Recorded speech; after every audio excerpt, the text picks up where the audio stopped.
अवधूत चिंतन श्री गुरुदेव दत्त श्री स्वामी समर्थ.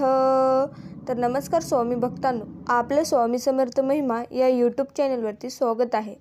त्याआधी आपण आपल्या चॅनलवरती नवीन असाल तर आपल्या चॅनलला सबस्क्राईब नक्की करून घ्या. स्वामी भक्तांनो, पावसात एक घटना घडली. झाडावरचे घरटं वाऱ्यानं अचानक पडलं. चिमणा चिमणी दोघेजण शब्द संपल्यासारखे बसून होते. रात्र संपायची वाट बघत दोघे बसून राहिले. सकाळी स्वच्छ प्रकाश पडला. चिमणा उत्साहाने म्हणाला, निघूया, नवीन काड्या आणू.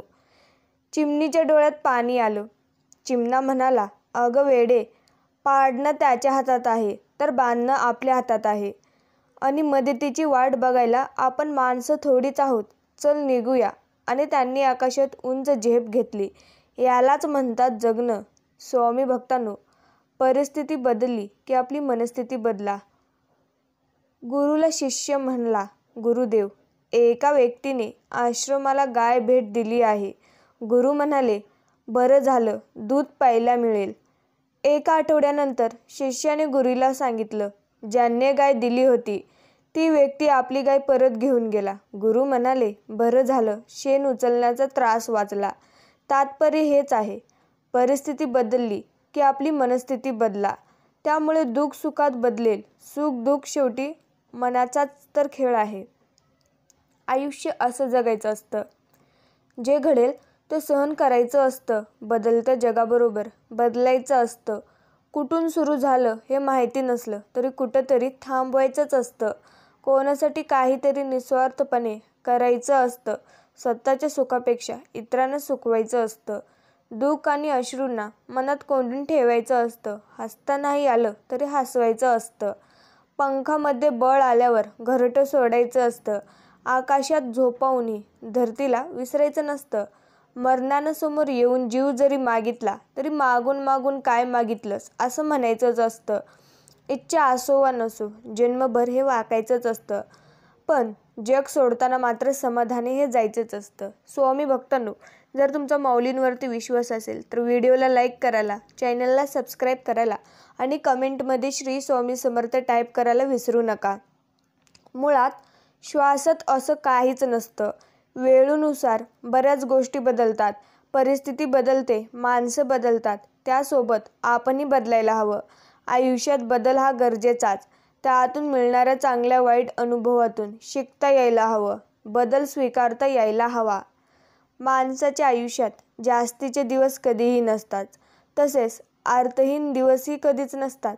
आजचा दिवस हाच तुम्ही काय सर्वोत्तम असे मिळवण्यासाठी जे निवडाल शकता आणि तुम्हाला एकदा हृदयापासून बनवणे वाटत होते त्याप्रमाणे मनाची किंवा बनण्याची निवड तुम्ही करू शकता.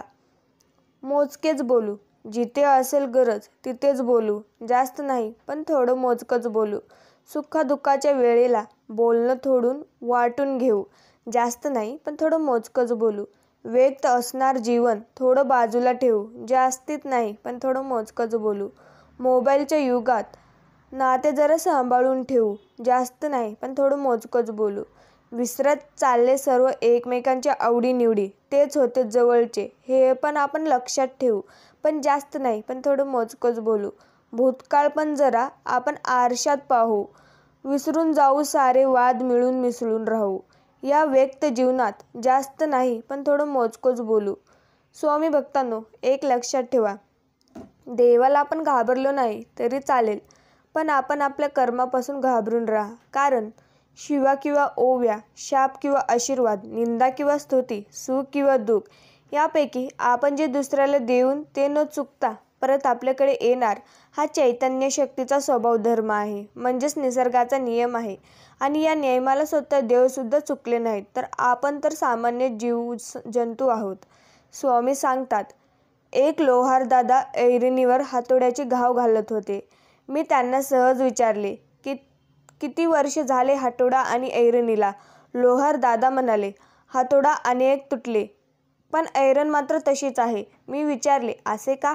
तेव्हा त्याने सुंदर उत्तर दिले, घाव घालणारे तुटतात पण घाव सहन करणारे कधीही तुटत नाहीत, तर ते कणभरपणे उभेच असतात. एक मनशास्त्रीय सत्य ऐका. खूप गोड बोलणारी, अति नम्रतापणा दाखवणारी, पाया पडणारी आणि स्तुती करणारी, अति आदर सत्कार करणारी माणसं अत्यंत धोकादायक, दांभिक, आतल्या गाठीची, लबाड, बेरकी किंवा साधी संधू व विश्वासघाती देखील असतात. तुमच्याच खांद्यावर हात ठेवून तुम्हालाच खांदा देण्याचे षड्यंत्र ते रचत असतात.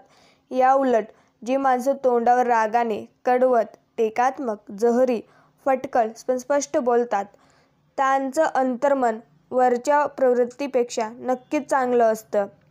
विश्वासघात करणं, फसवणं त्याच्या रक्तातच नसतं. ती खरंच मनमोकळी व विश्वासू असतात. म्हणून जीवनात आपण बाकी काही शिको अथवा न शिको, पण माणसं वाचायला नक्की शिकलं पाहिजे. स्वामी भक्तांनो, कोणाच्या मनात आपल्याबाबत काय विचार आहेत याबाबत जर आपण विचार करत बसला तर नेहमीच सुख कमी व दुःख जास्त होईल. कारण माणसं वरून जशी दिसतात आतून तशी कधीच नसतात. खायचे आणि दाखवायचे दात नेहमी वेगवेगळेच असतात. त्यामुळे विचार जर फक्त करायचा असेल तर स्वतःच्या बाबत नेहमी विचार करा. दुसऱ्यांना त्या विचारात आणले तर त्रास हा होणारच. हेच स्मरणात धरा. आपण जिवंत असू तोपर्यंत ही दुनिया सुंदर दिसत असते व सुंदर दुनियेचा अनुभव घेण्यासाठी आपली काळजी आपणच घेणे फार महत्त्वाचे असते. स्वामी भक्तांनो, जर तुमची काही अडचण असेल तर कमेंटद्वारे स्वामींना नक्कीच कळवा.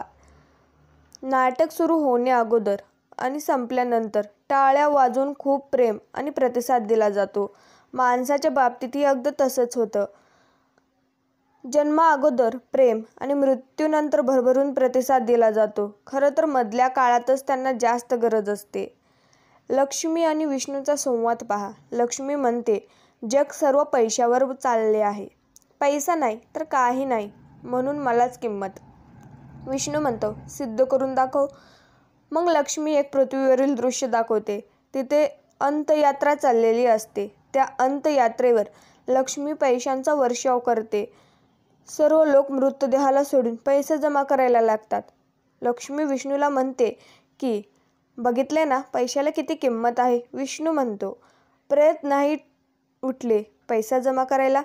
लक्ष्मी म्हणले, प्रेत कसे उठणार, तो मेला आहे. विष्णूने खूप सुंदर उत्तर लक्ष्मी मातेला दिले.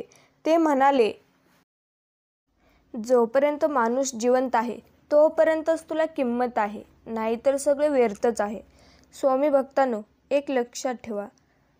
आयुष्यात काही गोष्टी अशा घडतात की आपली चूक नसतानाही आपण चुकीचे ठरविले जातो. ज्याला साथ द्यायची ना तो देतोच आणि ज्याला सोडायची तो सोडतोच. म्हणून जो तुमची किंमत करतो त्याला जपा आणि ज्याच्या नजरेत तुमची किंमतच नाही अशा व्यक्तीला अजिबात तुम्ही महत्त्व देऊ नका. माऊली सांगतात, जीवन जगताना खरं तर कंडक्टरसारखं राहता आलं पाहिजे. रोज वेगवेगळे प्रवासी सोबत आहेत, पण प्रत्यक्षात कोणीही आपलं नाही. रोजचा प्रवास आहे, पण प्रत्यक्षात आपल्याला कुठंही जायचं नाही. ज्यातून प्रवास करायचा ती बस आपली नाही. बँकेत असलेले पैसेही आपले नाहीत. ड्युटी संपल्यावर सगळं संपूर्त केलं की झालं. स्वामी भक्तांनो, निवांत ऐका आणि खरोखर छान वाटलं तर कमेंटमध्ये नक्कीच कळवा. कोणाच्या सांगण्यावरून आपल्या मनात एखाद्या व्यक्तीबद्दल चांगले व वाईट मत बसण्यापेक्षा आपण स्वतः 4 पावले चालून समोरासमोर त्या व्यक्तीशी संवाद साधून मगच खात्री करा. नाती जपण्यासाठी संवाद आवश्यक आहे. बोलताना शब्दाची उंची वाढवा, आवाजाची उंची नाही. कारण पडणाऱ्या पावसामुळे शेती पिकते, विजांच्या कडकडामुळे नाही. वाहतं तो झरा असतो आणि थांबतं ते डबकं असतं. डबक्यावर डास येतात आणि झऱ्यावर राजहंस. निवड आपली आहे. कोणा वाचून कोणाचे काही चढत नाही.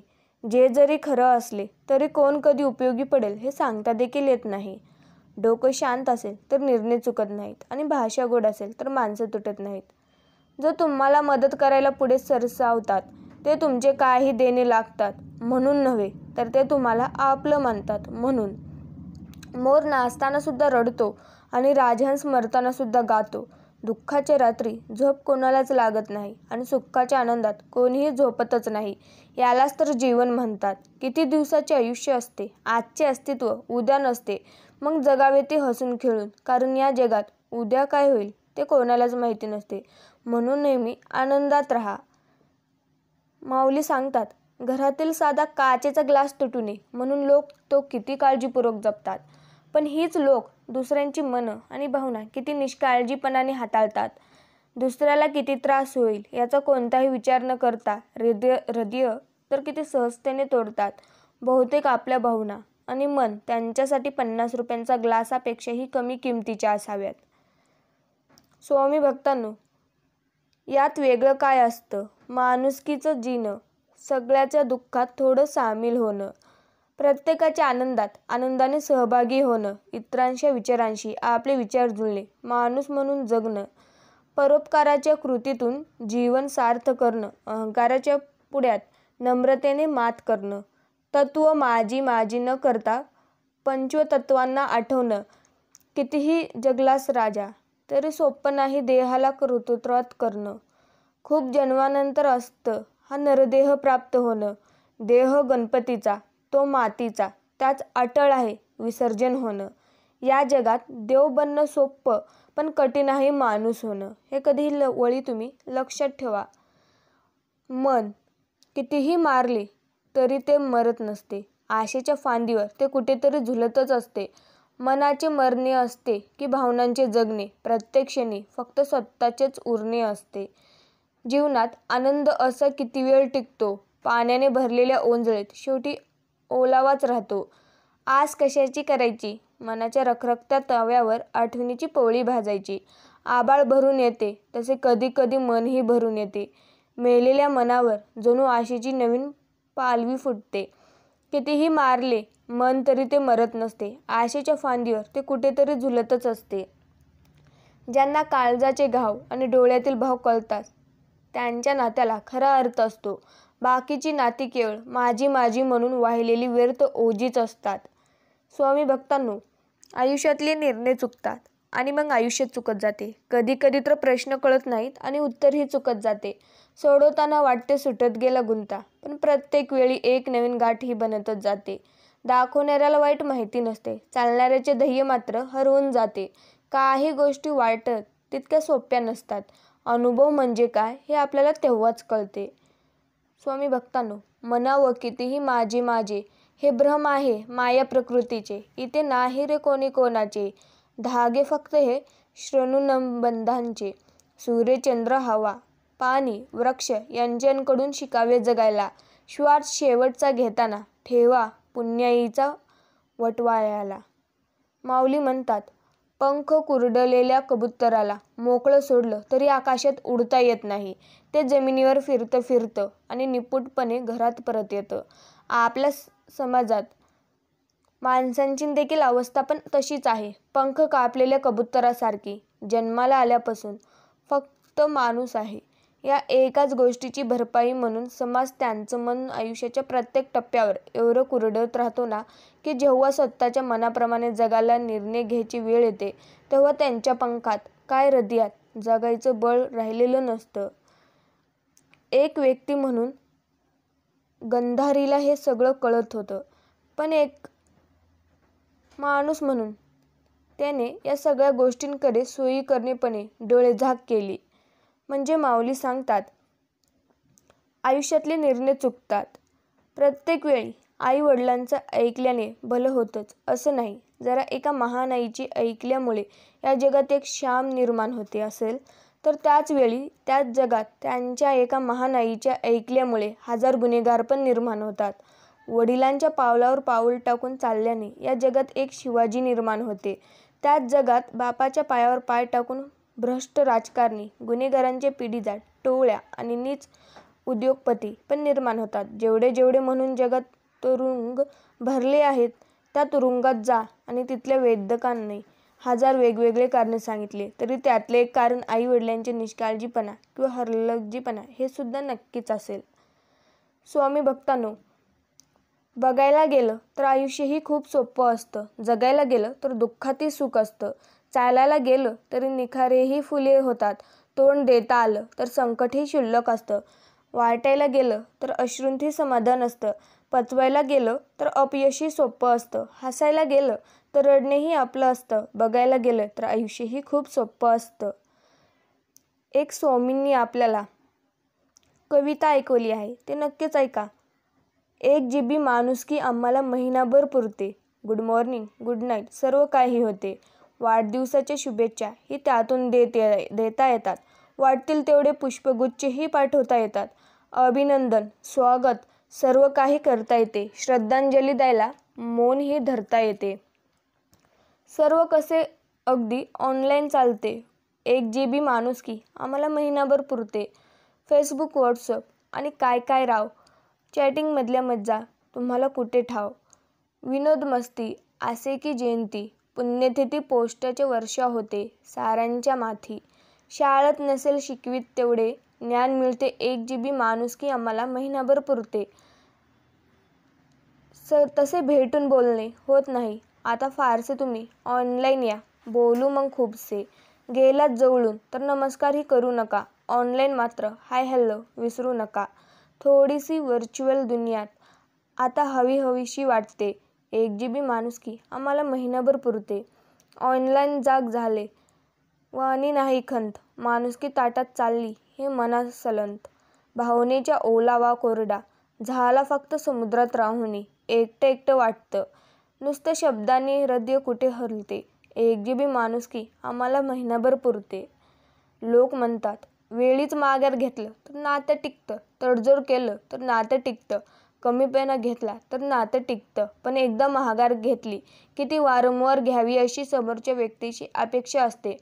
तडजोड ही एकतर्फीच होत राहावी अशी वागणूक दिली जाते. आणि कमीपणा घेतला तर तो इतका घ्यावा लागतो की मान वर करून बोलणं हा गुन्हाच ठरावा.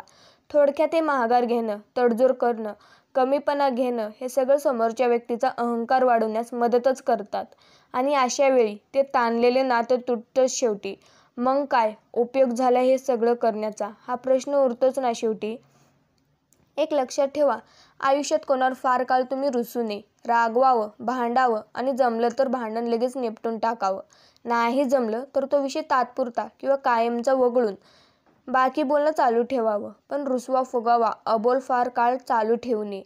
जी काही वादावादी दिवस झाली असेल ती रात्रपर्यंत निपटून आणावी. झोपताना रागात झोपू नये.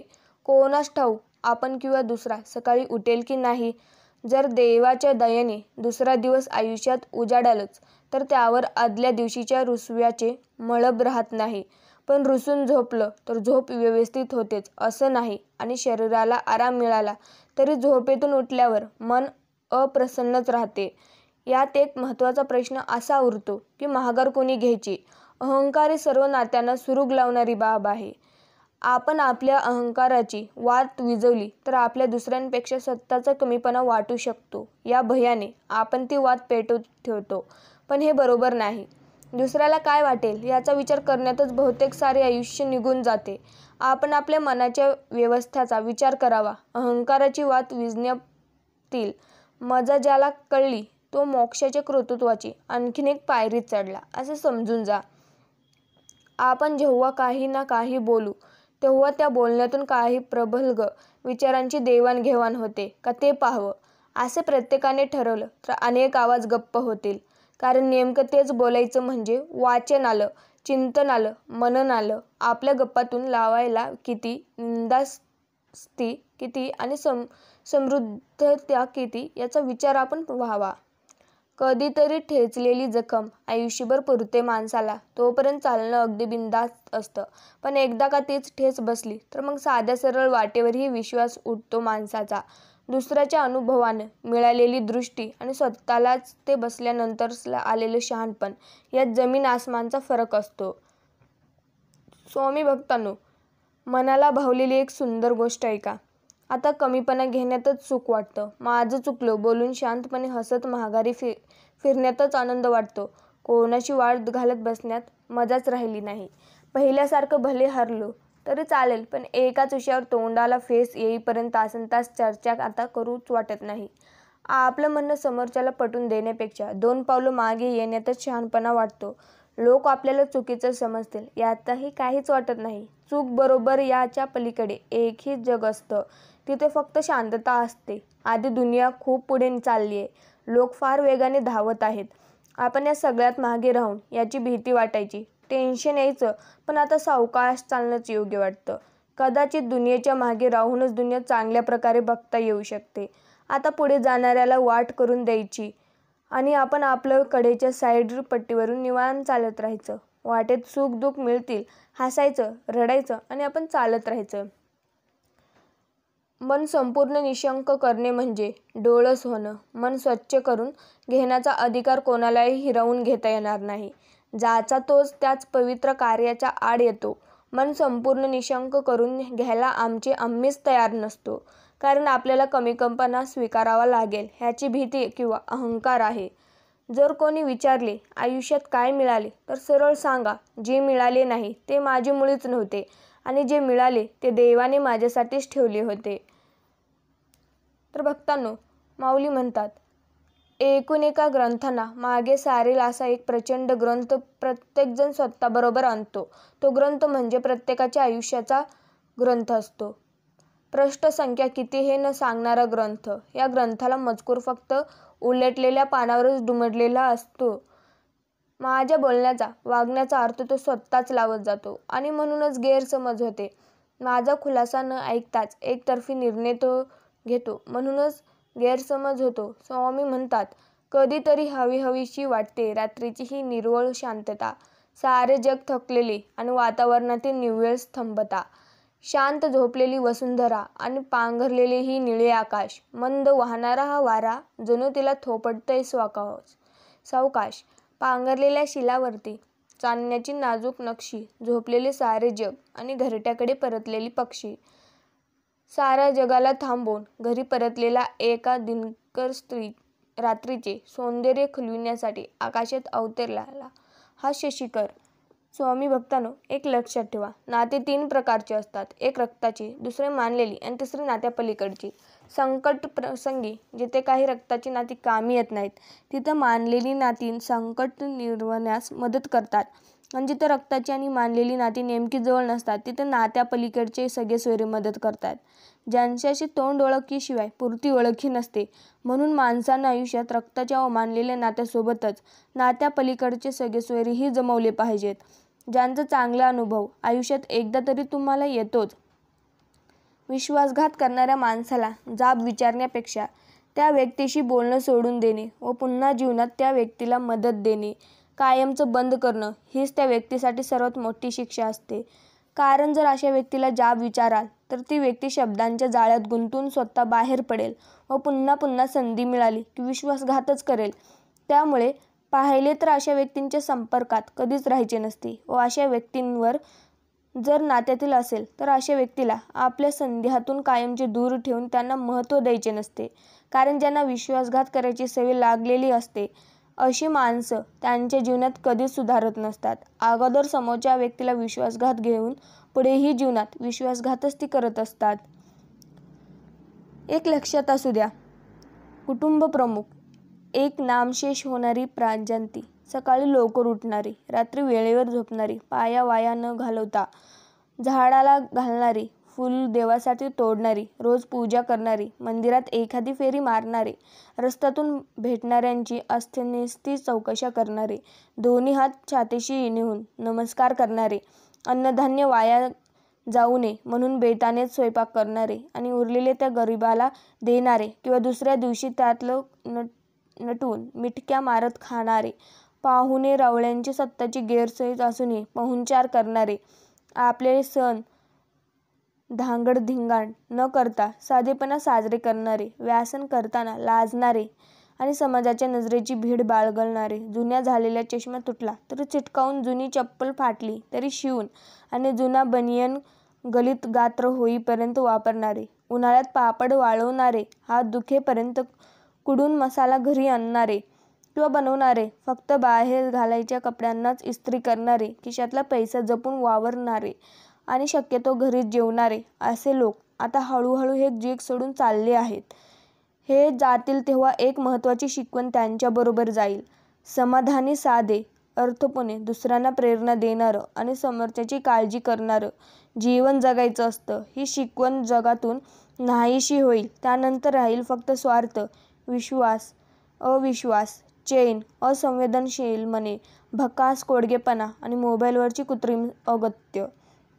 एक लक्षात असू द्या, स्वामी नेहमी सांगतात, लहानपणी प्रवासात झाडं मागे पळत असल्याचा भास व्हायचा. हल्ली सुखाच्या बाबतीतही तसेच होत राहते. वास्तविक दोघांनाही तिथेच असतात धावत असते फक्त ते आपणच असतो. लोक म्हणतात की आपलं चांगलं असलं की सगळं जग चांगलंच वागतं. पण खरं सांगू, आपण जेवढं जास्त चांगलं वागू ना, लोक आपला तेवढाच गैरफायदा घेत असतात. हे कधीही लक्षात असू द्या. प्रत्येक वर्षी कसं पुस्तकासारखंच असतं ना, 365 दिवसांचं जसं पान पण पलटू तसं नवं मिळत जातं. कधी मनामध्ये राहिलेलं पूर्ण होऊन जातं. नवा दिवस, नवी स्वप्न, नवी ध्येय, नवी आशा, नव्या दिशा, नवीन माणसं, कधी अपूर्ण कधी संपूर्ण. नवा हर्ष, नवा वर्ष. या सुंदर वर्षासाठी तुम्हाला पण खूप खूप स्वामी भक्तांनो नवीन वर्षाच्या शुभेच्छा. एक लक्षात असू द्या, आयुष्य नावाचा चित्रपट एकदाच प्रदर्शित होतो. आवडत्या क्षणांना तडजोड करता येत नाही. नकोऱ्या घटनांना डिलीट करता येत नाही. या चित्रपटातले मात्र तुम्ही स्वतः निवडू शकता. हे समजपणे निवडा. संगीत असू द्या, हळवेपणा असू द्या आणि समाप्तीची पाटी येईपर्यंत भरभरून जगा, सळसळून हसा, कारण आयुष्य नावाचा चित्रपट पुन्हा पुन्हा बघता येत नाही. माऊली सांगतात, प्रवास आयुष्याचा कसा असतो ते बघा. आयुष्य म्हणजे असतो एक प्रवास जो सुरू होतो आपल्या जन्मापासून आणि कदाचित मरणानंतरही संपत नाही. अनेक उन्हाळे पावसाळे पाहायला मिळतात या प्रवासात. काही सुखाचे क्षण अनुभवायला मिळतात तर काही कायमचा धडा शिकून जातात. काही स्वप्ने नकळतपणे पाहिली जातात तर काही जाणून बुजून, पण अनेकदा त्यातील काही स्वप्ने अर्धवटच राहून जातात. अशा या प्रवासाच्या पुस्तकात काही पाने नकळत जोडलेली जातात तर काही कोरीच राहून येतात. आणि मग शेवटी ह्या कोऱ्या कागदाचे तयार होते ते वेगळेच पुस्तक, ज्याला आपण नाव देतो आयुष्याचे पुस्तक. माऊली म्हणतात, स्वतःचं घर स्वतः सांभाळायचं हे मला गोगलगाईने सांगितलं. म्हणजेच समोरच्याची व्यक्ती जोवर आपल्या दुःखात सामील होण्याची मनस्थितीत असते तोवरच त्या व्यक्तीशी आपले दुःख वाटणे योग्य असते, मजा असते. एकदा का ती व्यक्ती स्वतःच्या वर्तुळात गेली की आपणही आपली दुःखाची कवाडे बंद करावीत. दुःखाच्या गोगलगाईला कवचात परत पाठवावे आणि त्यावर गुलाबाची पाकळी ठेवून जगाला वेडे बनवावे. जे काही भिजायचं ते आतल्या आत भिजायचं. ह्यालाच गुदमरणं म्हणतात. तसं खरं तर गुदमरणं आणि आत्महत्या ह्यात फरक इतकाच की आत्महत्येत माणूस एकदा मरतो आणि गुदमरताना क्षणाक्षणाला मरतो. तरुणपणी वाढदिवस आणि म्हातारपणी काढ दिवस हे आजचे समीकरण आहे. आयुष्य मनसोक्त जगून घ्या, बाकी नशिबावर सोडून द्या. रात्री फुलांना सुद्धा माहिती नसतं की सकाळी मंदिरात जायचं की स्मशानात. आपला जिव्हाळा कायम राहावं, स्वतःची काळजी घ्या. धडा तर लहान मुलांकडून घेतला पाहिजे की जे आपलाच मार खाऊन परत आपल्यालाच बिळगतात. नाती जपत चला, कारण आज माणूस एवढा एकटा पडत चाललाय की कोणी फोटो काढणारा पण नाही. सेल्फी काढावी लागते, ज्याला लोक फॅशन समजतात. माऊली म्हणतात, जगणं खूप सुंदर आहे. सतत सतत रुसू नका. एक फूल उमललं नाही म्हणून रोपाला तुम्ही तोडू नका. सगळं काही मनासारखंच होतं असं नाही, पण जेव्हा मनासारखं झालं होतं ते दिवस मात्र विसरू नका. सुटतात काही हात नकळत, पण जे हात आहेत सोबत त्यांना कधी सोडू नका. हे वाईट दिवस नक्की सरतील, तुम्ही मात्र तुमचं हसणं हे विसरू नका. स्वामी भक्तांनो, एक लक्षात असू द्या, चांगल्या माणसांची कधी परीक्षा घेऊ नका, कारण ते पाऱ्यासारखे असतात. जेव्हा तुम्ही त्यांच्यावर घाव घालता तेव्हा ते तुटले जात नाहीत, पण निसटून शांतपणे तुमच्या आयुष्यातून निघून जातात. दगड पाण्यात फक्त भिजतो आणि माती निरागसपणे विरघळते. भिजणं आणि विरघळण्यात फरक कळला की समळी नाती नितळ होतील. म्हणून शांत राहणं चांगलं. मग तोडण्यासाठी शब्दानं असते धार, त्या धारेने मग होतात कधी न पुसणारे वार. म्हणून कधीही शांत राहणं चांगलं. बोलणारा आपले शब्द सहजच विसरून जातो. ऐकणाऱ्या हृदयात कोपऱ्यात त्या शब्दांचे घर बांधून चालतो. म्हणून कधीही शांत राहणं चांगलं. आपले हजारो योग्य शब्द दुर्लक्षित केले जातात, पण एक अयोग्य शब्द कोरून मात्र ठेवतात. म्हणून कधीही शांत राहणं चांगलं. माऊली म्हणतात, जीवनामध्ये प्रत्येक माणसाची कदर करा. मनुष्य जन्म पुन्हा पुन्हा मिळत नसतो आणि या जन्मातील माणसं पुन्हा भेटत नसतात. म्हणून प्रत्येकाशी प्रेमाने वागा. काही वेळा माणसाची प्रकृती औषधाने नव्हे तर त्याला दिलेल्या शाब्दिक आधाराने ठीक होत असते. म्हणून शब्दाला धार नको, आधार हवा. गिळून घेतली ती व्यथा नदीची खरा झाली. सारी दुःखे पिऊन शेवटी तारा झाली. कोणाला कळली व्यथा मनाची, अबोल माझ्या धातू सारे वेगळे आणि मी पारा झाले. पैसा म्हणतो मला कमव, बाकी सर्व विसर. वेळ म्हणते माझ्या मागे धाव, बाकी सर्व विसर.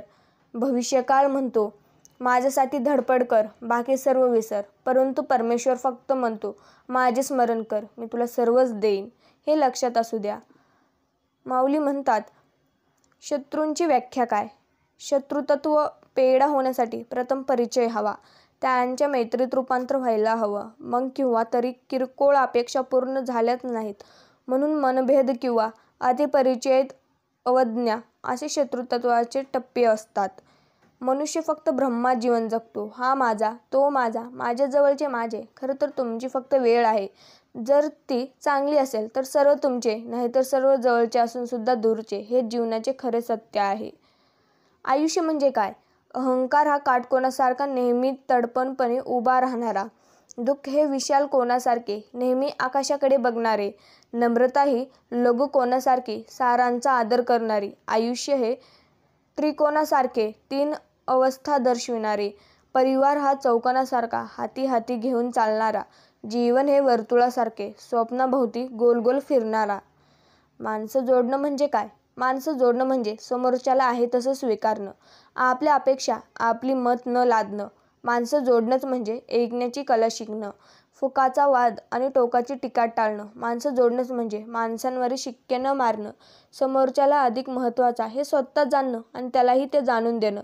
माणसं जोडणंच म्हणजे कौतुकाची एकही संधी न सोडता तक्रार मात्र जाणून करणं. माणसं जोडणंच म्हणजे प्रतिक्रिया नव्हे प्रतिसाद देणं, रागाचाही रूपांतर प्रेमात करता येणं. माणसं जोडणंच म्हणजे इतरांना माफ करता करता स्वतःचं मन साफ करणं.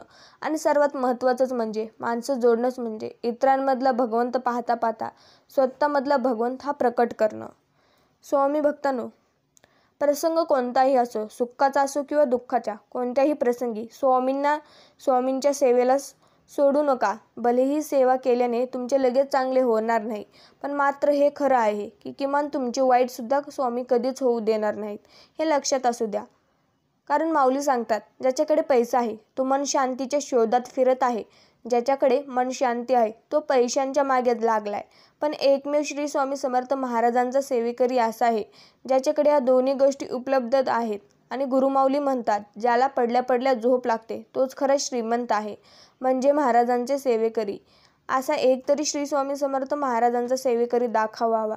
ज्याच्या घरात माता महालक्ष्मी व माता अन्नपूर्णा यांचा वास नाही, तेथे महाराज आहेत, तेथे समस्त ब्रह्मांड वास करते. स्वामींनी आपल्याला जे काही दिले आहे त्यामध्येच सुख मानून आनंदाने राहणे महत्त्वाचे असते. मोठेपणा काहीही कामाचा नाही. जैसे ठेविले स्वामी तैसे राहावे आनंदाने आपण. जगाचा तो पालनहार आणि आपण त्याचे दास. हेची किती थोर भाग्य आपले. आणि सोबत आहे तर स्वामी महाराज. स्वामी नामस्मरणाचे महत्त्व आहे का? स्नान करताना नाम घेतले तर ते तीर्थस्नान होईल. भोजन करताना नाम घेतले तर तो प्रसाद होईल. चालताना नाम घेतले तर ते तीर्थयात्रा होईल. स्वयंपाक करताना नाम घेतले तर तो महाप्रसाद होईल. झोपताना नाम घेतले तर ती ध्यान निद्रा होईल. काम करताना नाम घेतले तर ती कर्मभक्ती होईल. घासात नाम घेतले किंवा घरात नाम घेतले तर ते घर मंदिर होईल. हे समर्था, माझ्या जीवनातील येणारे नकारात्मक लोक व घटना ह्यांना माझी परीक्षा घेण्यासाठी तूच पाठवत असतोस. माझ्यातील सकारात्मक जाणून प्रबळ करण्यासाठी, माझी भक्ती अजून तू दृढ करण्यासाठी तूच ह्यांना पाठवत असतोस. हे आई, आज आम्हा बाळांना ही समज दिली, तुला धन्यवाद, कोटी कोटी धन्यवाद स्वामी. तुम्हाला फक्त चांगले करायचे, चांगले पाहायचे व चांगले ऐकण्याचे व्रत घेतले पाहिजे. तुम्ही 21 दिवसात 1,25,000 स्वामी समर्थ असा शब्दमंत्र लिहून काढला तर तुम्हाला याचा वेगळा प्रत्यय येईल. हे होऊ शकते. आजपर्यंत मी या शब्द समूहांच्या कोट्यवधी उच्चार व हस्तलिखित करून नदी, समुद्र अशा ठिकाणी तर काही शुद्ध भूमीत विसर्जन केला आहे. कोणत्याही स्वामी भक्तांनो, देवा सरू दे माझे मी पण. तुझ्या दर्शनाने उजळू जीवन. नित्य करावे तुझे चिंतन. तुझ्या धुळीचे बहाळी भोजन. सदैव राहो ओठांवरती तुझीच रे गुणगाता. एक स्त्री नित्य नियमकडे देवळात येत होती. पण आज ती थोडी उदास होऊन पुजाऱ्याला म्हणाली, मी उद्यापासून देवळात येणार नाही. यावर पुजारी म्हणाले, काय झाले असे अचानक? त्यावर ती अत्यंत क्रोधाने म्हणाली, काहीही देवासाठी येतात. कोणी फोनवर बोलत असते, कोणी गप्पा मारत बसलेले असते, कोणी व्यावहारिक बोलत असतात. सगळी पाखडी आहेत. यावर ते पुजारी स्मिथ हास्य करत म्हणाले, मी एक गोष्ट सांगतो, करा आणि मगच देवळात यायचे का नाही ते ठरवा. त्यावर ती स्त्री म्हणाली, सांगा काय करायचे ते. पुजारी म्हणाले, हा भरलेला ग्लास घेऊन मंदिराला 2 परिक्रमा घाला, पण यातील एक थेंबही सांडला नाही पाहिजे. बघा जमते का. त्यावर त्या स्त्रीने पाण्याचा ग्लास घेऊन मंदिराला 2 परिक्रमा घातल्या व पुजाऱ्याला म्हणाली, काय ते अवघड, झाल्या माझ्या परिक्रमा. पुजारी हसून म्हणाले, तुमचे पूर्ण लक्ष या ग्लासकडे होते, त्यामुळेच एक थेंबही सांडला नाही, होय ना. त्या स्त्रीने उत्सुकतेने हो म्हटले. पुजारी त्या स्त्रीला समजावत म्हणाले, तुम्ही तर येथे देवासाठी येता, मग कोण काय करते यापेक्षा तुमचे लक्ष तुम्ही नामस्मरणात घाला, तर तुमच्या आजूबाजूला काय चालले याकडे लक्ष जाणार नाही. आज ह्या ग्लासमधील एकही थेंब सांडला नाही, म्हणजे तुमचे पूर्ण लक्ष त्याच्याकडे होते, हो ना.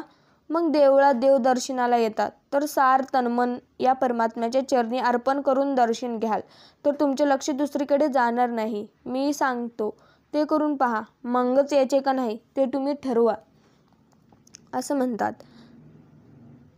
माऊली म्हणतात, एक नामवेश होणारी प्राजती म्हणजेच का तिनेच नेहमी तोडजोड करायची, समाजासाठी स्वतःची दुःखे हृदयात लपवायची. कितीही असला साल झालं तरी ओठांवर नाही आणायचं, चेहऱ्यावर हसरा ठेवायचं आणि मनातून रडायचं. माऊली म्हणतात, सरत्या वर्षाने कुठलीच कुटता ठेवलेली नाही, कुठलीच चुटपुट शिल्लक राहिलेली नाही. पंचपक्वान्नांनी सजवलेले ताट घेऊन नवीन वर्ष उंबरठ्यावर खोळंबून उभे आहे. आशा आकांक्षांचे तोरण दारावर बांधून मी त्यांचे स्वागत करावे, अशी त्यांची अपेक्षा आहे. देव कधी नशीब लिहित नाही. आयुष्याच्या प्रत्येक पायरीवर आपण आपले कर्मच आपले नशीब लिहित असतात. नाती योग्य असेल तर नशीब बलवंतर असतात. समोरचा व्यक्ती आपल्यावर विश्वास ठेवते, हीच तुम्ही तुमच्या जीवनात मिळवलेली अमूल्य पुंजी आहे. दुःख भोगणारी व्यक्ती पुढे जाऊन सुखी होऊ शकते, पण दुःख देणारी व्यक्ती कधीच सुखी होत नाही. हे नैतिकता आहे. माणूस प्रत्येकाच्या मनात असते. देव माणसाची मनस्थिती बघतो, परिस्थिती बघत नाही. तसेच देव कधी तुमचं मृत्यूपत्र बघत नाही. एखाद्याच्या सरळ स्वभावाबरोबर तुम्ही जर कपट करत असाल तर तुम्हीच तुमच्या पापाचे दरवाजे खुल्ले करत आहात. जीव गेल्यावर तुमचे शरीर स्मशानात जाळते, पण जर तुम्हाला नातेसंबंधात काहीच प्रेम नसेल तर तुम्ही नंतर मनात जळत राहाल. जे पाहिलं ते मिळवणे ही सफल माणसांची निशाणी आहे, तर आहे त्यात समाधान मानणे सुखी माणसाची निशाणी आहे. ईश्वर जे देतोय ते चांगलेच देतोय. जेव्हा तो काहीच देत नाही तेव्हा तो तुम्हाला योग्य मार्ग दाखवतो. जे चरण भगवंतांपर्यंत जाऊ शकतात तेच चरण माणसांच्या आत्म्यापर्यंत नक्कीच पोहोचू शकतात. त्यासाठी तुम्ही तुमच्या जगण्याला भिवू नका, तर तुम्ही तुमच्या कर्माला भिवून प्रत्येक वळणाचा जीवनाचा घाट चढत राहा, मग तो सुखाचा असो वा दुःखाचा असो. तर स्वामी भक्तांनो, असंच आपल्या स्वामी माऊलींचे संदेश पाहण्यासाठी आपल्या चॅनलला सबस्क्राईब नक्कीच करा. श्री स्वामी समर्थ. जय जय स्वामी समर्थ.